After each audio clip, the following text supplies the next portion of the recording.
ni Pangilinan may nilinaw patungkol sa relasyon nila ni Bel Mariano? Oh my God! Lilinawin na nga niya.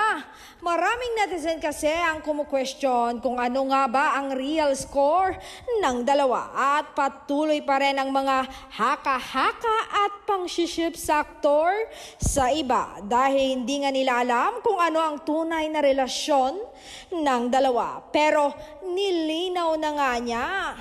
Say ng aktor, all I can say, I'm in a loving relationship.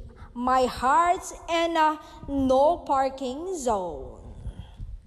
Ay, bongga!